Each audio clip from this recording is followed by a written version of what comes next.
الرحمن الرحيم وإذ أخذنا ميثاق بني إسرائيل لا تعبدون إلا الله وبالوالدين إحسانا وذي القربى واليتامى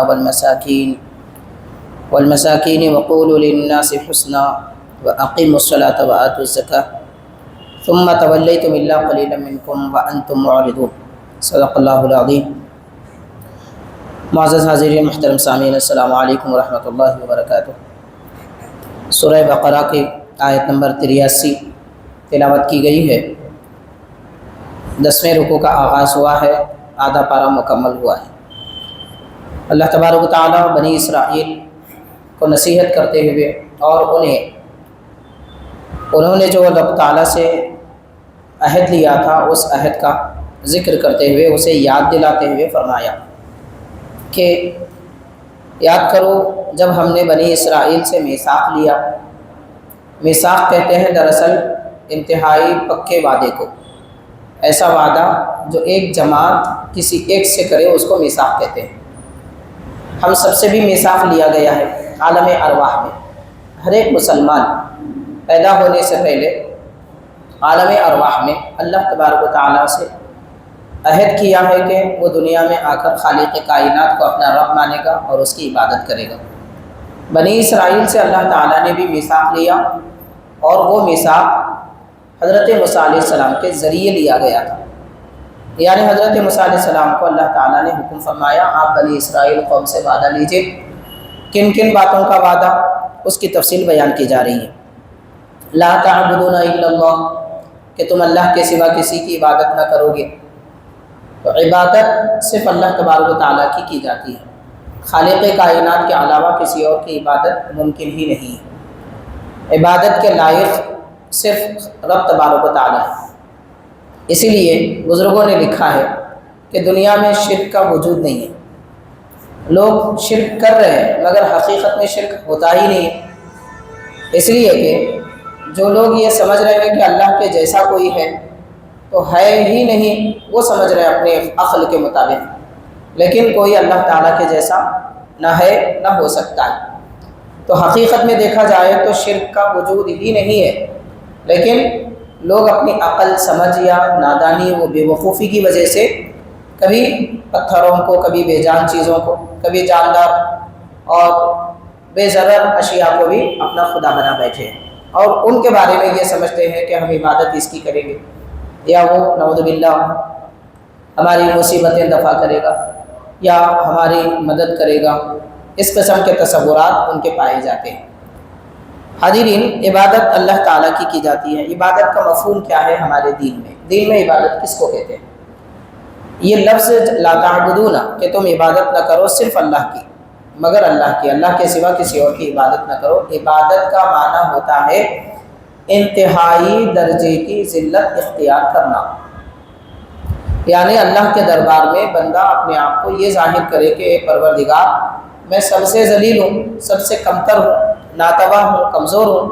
میری اپنی کوئی طاقت ہے نہ قوت، نہ ارادہ، نہ علم، کوئی شے ہی نہیں. جو ہے تو ہے اور تجھی کو میں اپنا پروردگار مانتا ہوں، رزاق مانتا ہوں، نافع و ضار مانتا ہوں. یہ اظہار کرنے کا نام عبادت ہے. حاضرین، ایک ہوتی ہے عبادت، اس کے بعد ایک اعلیٰ درجہ آتا ہے عبادت میں بھی، اس کو کہتے ہیں عبودیت. عبادت کا معنی یہ ہے کہ بندہ رب نے جو حکم دیا ہے اس کو بجا لائے. جیسے نماز پڑھنے کا حکم آیا تو نماز پڑھے، زکوٰۃ دینے کا حکم آیا تو زکوٰۃ دی جائے، اور وہ عبادت کے وقت میں دل میں کوئی خیال خرابی یا کوئی اور مقصد نہ ہو، صرف اللہ تعالیٰ کو راضی کرنے کا ہی ارادہ ہو، تو وہ عبادت ہوتی ہے.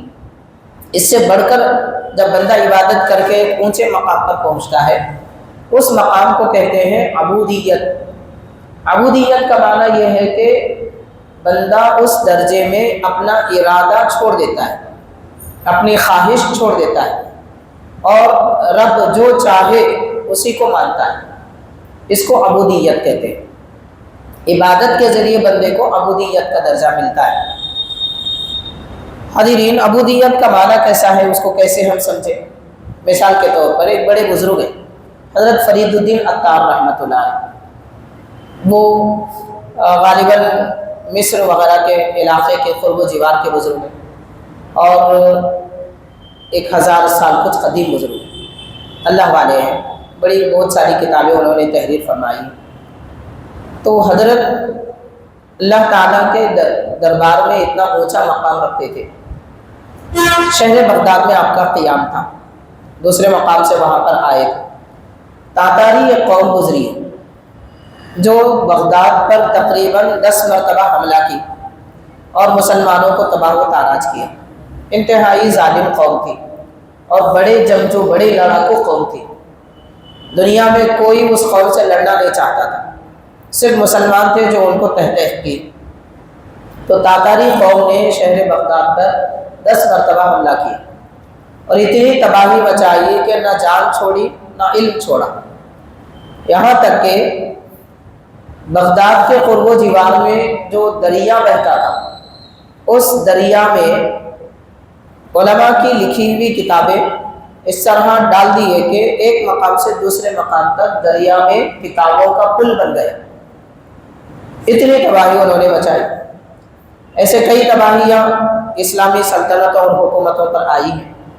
تو اسی درمیان میں ایک مرتبہ ایسا ہوا کہ تاتاری قوم بغداد پر حملہ کرنے کو آئی۔ حضرت فرید الدین عطار رحمۃ اللہ علیہ کا مقام یہ تھا کہ آپ رات کے وقت میں اپنے معتقدین، مریدین وغیرہ کے ساتھ بیٹھ کر اللہ تعالیٰ کا ذکر کرتے، انہیں نصیحت کی باتیں فرماتے تھے، اور معمول یہ تھا کہ آپ کے سامنے ایک کٹورے میں پانی رکھا جاتا تھا، تھوڑا تھوڑا کر کے رات بھر وہ پانی پیتے تھے۔ 3 راتیں ایسی گزری کہ جیسے کٹورا لایا گیا آپ فوراً سارا پانی پی لیے اور وہ کٹورا اوندا ڈال دیے۔ 2 راتیں گزر گئی، تیسری رات میں وہ کٹورا اوندا ڈالے، پھر دوبارہ اٹھا کر سیدھا رکھ دیے۔ کچھ دیر کے بعد لوگوں نے پوچھا کہ حضرت یہ خلاف معمول، آپ کے طریقے کے مطابق ہم ایسا نہیں دیکھ رہے تھے، آپ پانی پوری محفل میں رات بھر پی لیا کرتے تھے، یہ 3 دن سے ایسا کیوں ہو رہا ہے؟ اور 3 میں سے 2 دن آپ نے کٹورا رات بھر اوندا رکھا، آج جلدی اس کو سیدھا کر دیا۔ تو فرماتے ہیں کہ دراصل مجھے اطلاع ملی تاتاری قوم بغداد پر حملہ کرنے والی ہے اور مسلمانوں کو تباہ کرے گی، تو میں نے بغداد کو اپنے کٹورے میں چھپا دیا، اس کو اوندا کر دے کے کٹورے میں اس کو میں نے چھپا دیا، مطلب حصار کر دیا۔ اس کا یہ مطلب نہیں ہے کہ کٹورے میں بغداد آیا، بلکہ اس کو بند کر دیا۔ 2 دن ایسے گزرے، تیسرے دن غیب سے آواز آئی، رب تبارک و تعالیٰ نے فرمایا کہ اے میرے بندے فرید، میں قوم کو تباہ کرنا چاہتا ہوں اور آپ بچانا چاہتے ہیں۔ یہ کہنا تھا، فوراً کٹورا سیدھا کر دیے اور عرض کرنے لگے پروردگار تیری مرضی کے مقابل کون کیا کر سکتا ہے؟ میں ہمدردی تیری مخلوق کو بچانے کے لیے کر رہا تھا، جب تیرا ارادہ تباہ کرنے کا ہے تو اپنے اختیار میں، اپنے ارادے میں اختیار رکھتا ہے۔ تو اس کے بعد حملہ ہوا، اس حملے میں آپ بھی خود شہید ہو گئے۔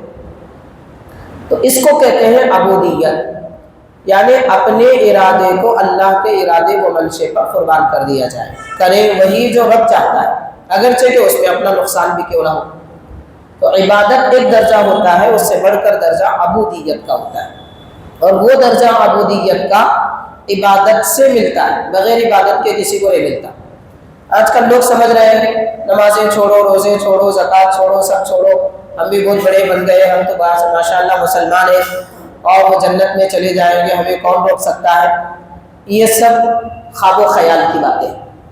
انسان جب تک سوتا رہتا ہے اس طرح کی باتیں کر سکتا ہے، جب جاگے گا یعنی مرے گا تب اس کی آنکھیں کھلے گی، معلوم ہوگا کہ ہم کیا سمجھ رہے تھے، کیا ہو رہا ہے۔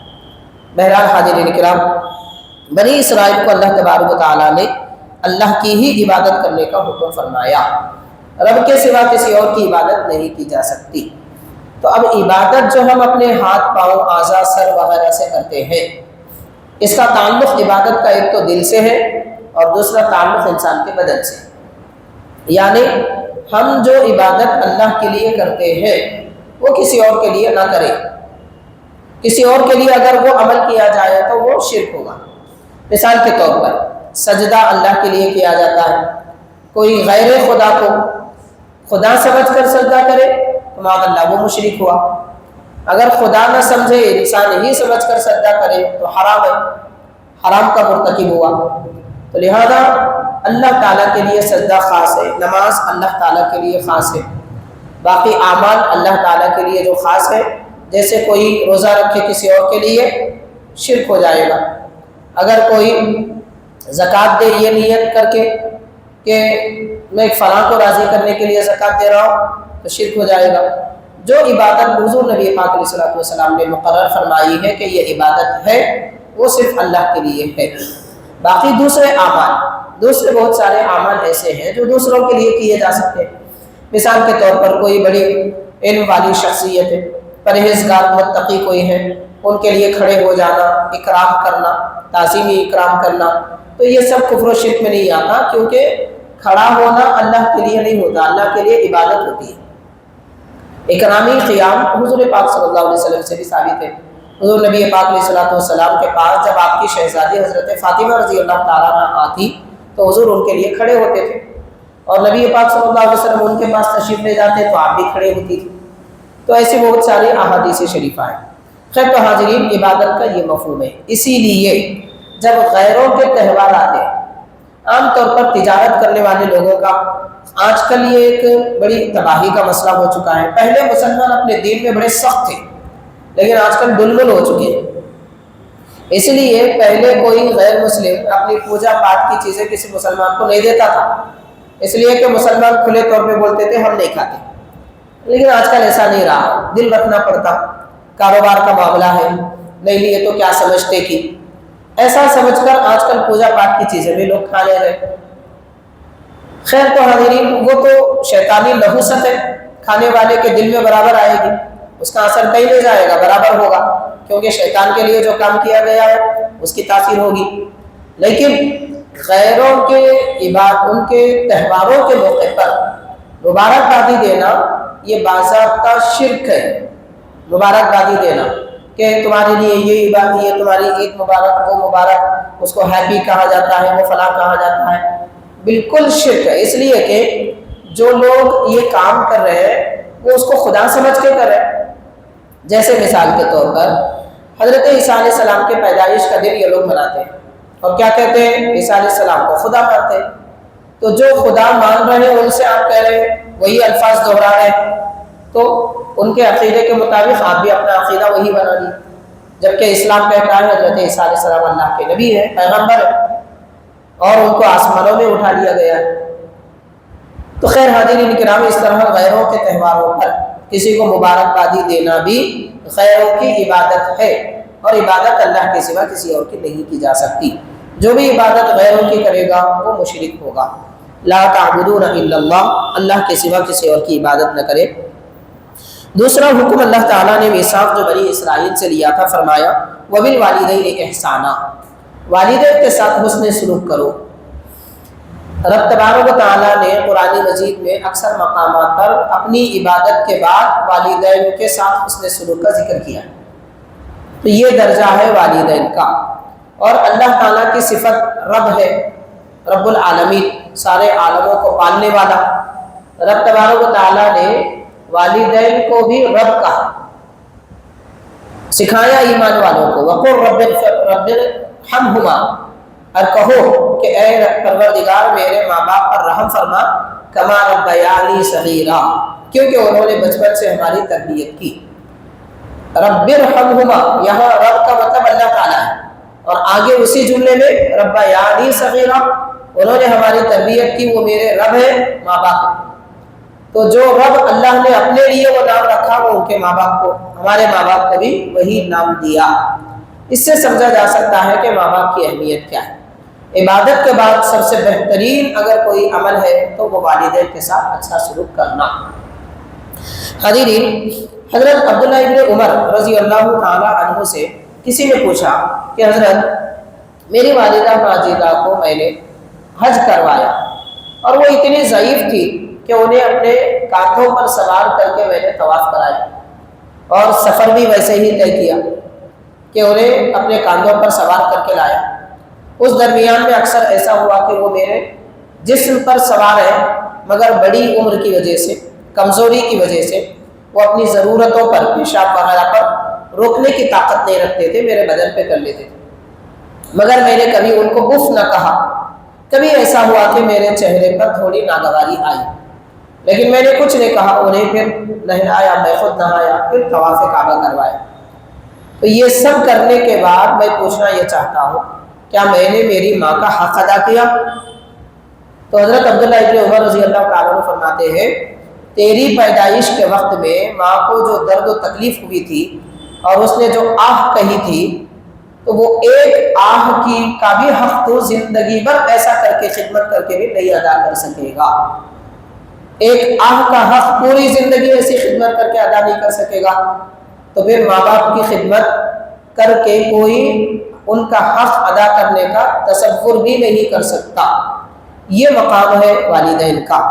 اس لیے اللہ تعالیٰ نے فرمایا اپنے والدین کے ساتھ تم حسن سلوک کرو، اور وذی القربیٰ رشتہ دار قرابت داروں کے ساتھ بھی حسن سلوک کرو۔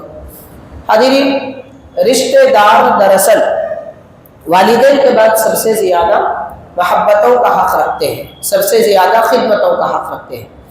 آج ہمارے معاشرے میں ہم دیکھتے ہیں لوگ بڑی بڑی دعوتیں کرتے ہیں، بڑے بڑے تہوار کرتے ہیں، لیکن ماں باپ، رشتہ دار، بھائی بہنوں کو بھول جاتے ہیں، دوست و احباب کو بلا لیتے ہیں۔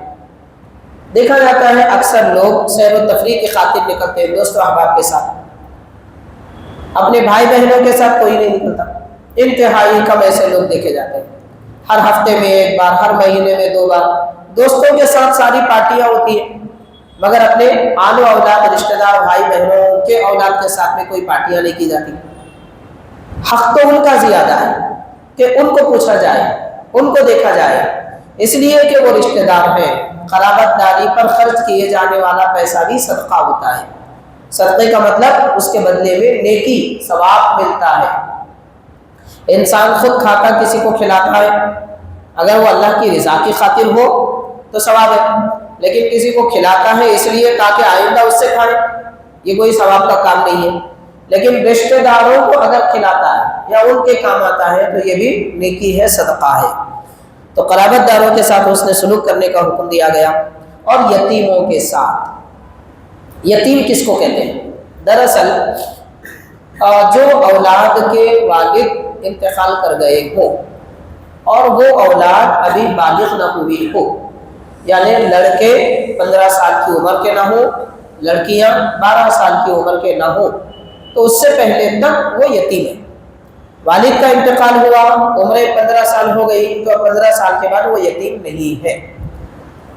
حدیث پاک میں آیا ہے اگر کوئی یتیم کے سر پر ہاتھ بھی پھیرتا ہے، یتیم کے سر پر ہاتھ بھی محبت سے پھیرتا ہے، حضور پاک علیہ الصلوۃ والسلام نے فرمایا اس کے ہاتھ کے نیچے جتنے بال آتے ہیں وہ بالوں کی مقدار میں اس کے گناہ بخش دیے جاتے ہیں۔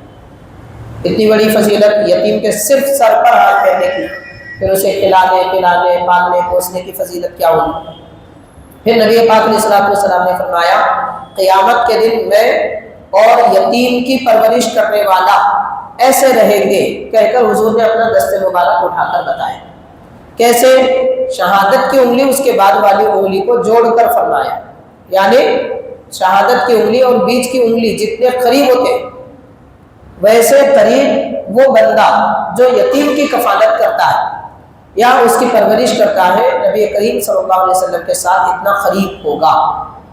آپ غور کریں، ایک کارپوریٹر بھی ہم کو نظر آتا ہے تو سیلفی لیتے ہیں، قریب جاتے ہیں لوگوں کو بتانے کے لیے، دیکھو میں ان کے کتنا قریب ہوں۔ اللہ کے نبی سے بڑھ کر قربت کیا معنی رکھتی ہے؟ آپ سے بڑھ کر قربت بخشش کون دے سکتا ہے؟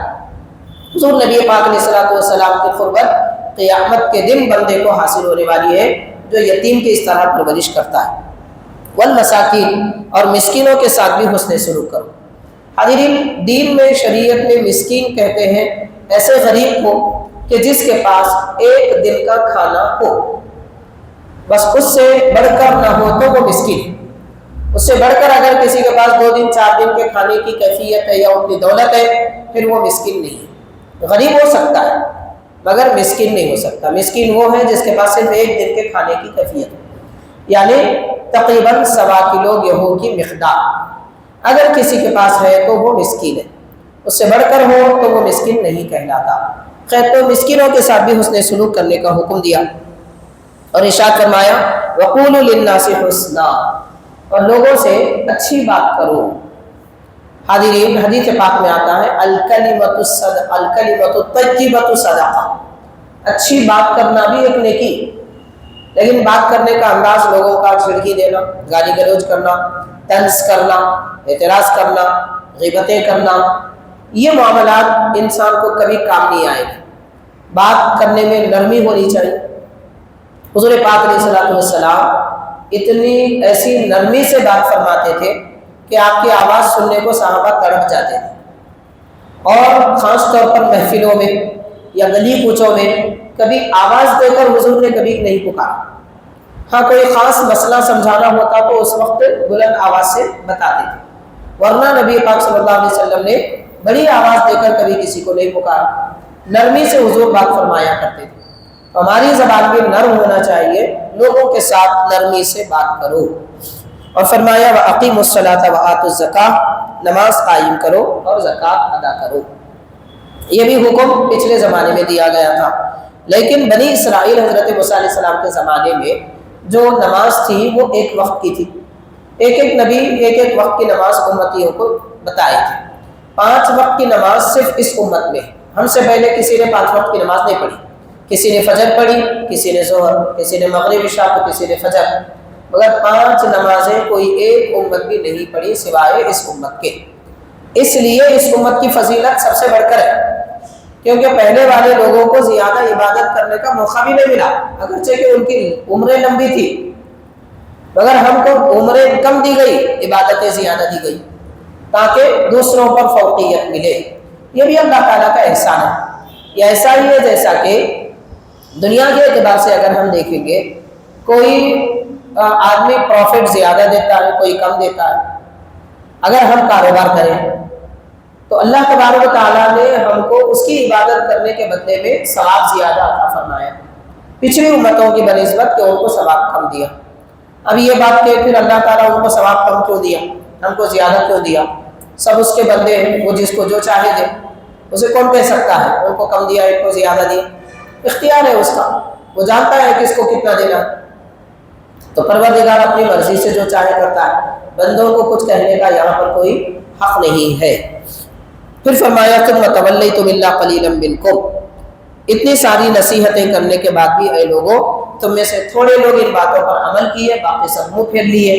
وانتم معرضون، اور تم منہ پھیرنے والے ہو۔ نہ صرف عبادتیں جو نصیحتیں کی گئی تھی وہ چھوڑ دیے، بلکہ آگے کی آیت میں فرماتا ہے ہم نے ان سے میثاق یہ بھی لیا تھا تم ایک دوسرے کا خون نہ بہاؤ اور اپنے گھروں سے لوگوں کو نہ نکالو۔ تم نے اقرار کیا مگر اس کے باوجود نافرمانی کی، یعنی ایک دوسرے کو قتل مت کرو، ایک دوسرے کو مت مارو۔ حاضرین، آج ہماری اس قوم میں بھی ہم دیکھتے ہیں لوگ ایک دوسرے کے دشمن بن چکے ہیں، کوئی کسی کو چین سے رہنے دینا نہیں چاہتا، بلکہ ہر کوئی کسی کے پیچھے پڑا ہوا رہتا ہے، اس کے عیب نکالے، اس کی برائی کی، اس کو ستا دیا، اس کا مال چھین لیا۔ کوئی چین سے زندگی گزار رہا ہے تو اسے بے بس کر دیا، پریشان کر دیا۔ وہ عادتیں جو بنی اسرائیل میں تھی اب ہم میں منتقل ہو چکی ہے، معاذ اللہ۔ حضور پاک علیہ السلام نے فرمایا کہ اے لوگو، بنی اسرائیل کے قدم بقدم تم چلو گے، یعنی جیسے بنی اسرائیل کرتے تھے تم بھی کرنے لگو گے۔ قیامت کے قریب کی نشانیوں میں سے یہ بھی ایک نشانی ہے، اور آج وہ دیکھا جا رہا ہے۔ یہاں تک فرمایا اگر بنی اسرائیل میں کسی آدمی نے سرنگ میں، چھوٹی سی سوراخ میں اگر کوئی گھس گیا تھا تم بھی گھس جاؤ گے۔ اور آج ہم دیکھ رہے ہیں کئی ایسے کرتب بتانے والے لوگ ہیں، کیا ان کی مینٹالٹی ہے، کیا شوق ہے بتانے، چھوٹی سی سوراخ رہتی ہے اس میں گھس کے بتا رہے ہیں، اندر جا کے باہر نکل جاتے ہیں۔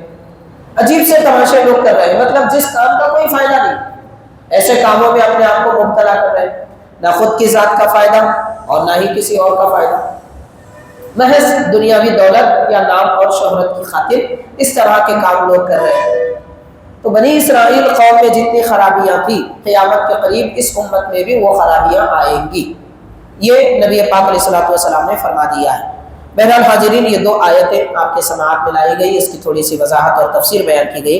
اللہ تبارک و تعالی ہمیں عبادت گزار بندہ بنائے، بنی اسرائیل کی اتباع سے ہمیں بچائے، نبی پاک رحمۃ للعالمین صلی اللہ علیہ وسلم کا اطاعت گزار فرما بردار بنائے، دین اسلام پر ہم سب کو استقامت عطا فرمائے۔ صلی اللہ تعالی وسلم علی خیر خلقہ سیدنا محمد وعلی آلہ واصحابہ اجمعین، والحمد للہ رب العالمین۔